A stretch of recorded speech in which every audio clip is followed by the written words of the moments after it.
ਹੱਥ ਲਾਇਆ ਤੇ ਉਹ ਜਾਏ ਘੁੰਮਣਾਉਂਦੀ ਭਾਬੀ ਮੇਰੀ ਹੂਰ ਵਰਗੀ ਮੇਰੇ ਵੀਰ ਨੇ ਵਿਆਹ ਕੇ ਲਿਆਂਦੀ ਭਾਬੀ ਮੇਰੀ ਹੂਰ ਵਰਗੀ ਮੇਰੇ ਵੀਰ ਨੇ ਵਿਆਹ ਕੇ ਲਿਆਂਦੀ ਨੀ ਭਾਬੀ ਮੇਰੀ ਹੂਰ ਵਰਗੀ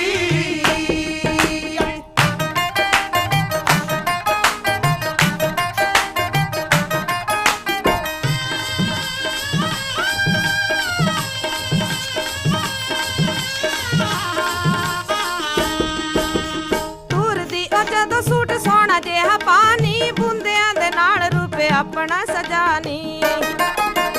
ਤੁਰਦੀ ਉਹ ਜਦੋਂ ਸੂਟ ਸੋਹਣਾ ਜਿਹਾ ਪਾਣੀ ਬੁੰਦਿਆਂ ਦੇ ਨਾਲ ਰੂਪ ਆਪਣਾ ਸਜਾਨੀ ਜਾਪੇ ਮੋਰਨੀ ਦੇ ਵਾਂਗ ਪਹਿਲਾਂ ਪਾਉਂਦੀ ਭਾਬੀ ਮੇਰੀ ਹੂਰ ਵਰਗੀ ਮੇਰੇ ਵੀਰ ਨੇ ਵਿਆਹ ਕੇ ਲਿਆਂਦੀ ਭਾਬੀ ਮੇਰੀ ਹੂਰ ਵਰਗੀ ਮੇਰੇ ਵੀਰ ਨੇ ਵਿਆਹ ਕੇ ਲਿਆਂਦੀ ਨੀ ਭਾਬੀ ਮੇਰੀ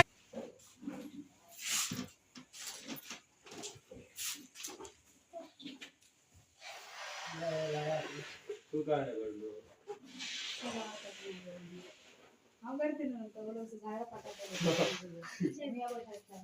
अरे का माणूस छाप होता होता सुद्धा लागला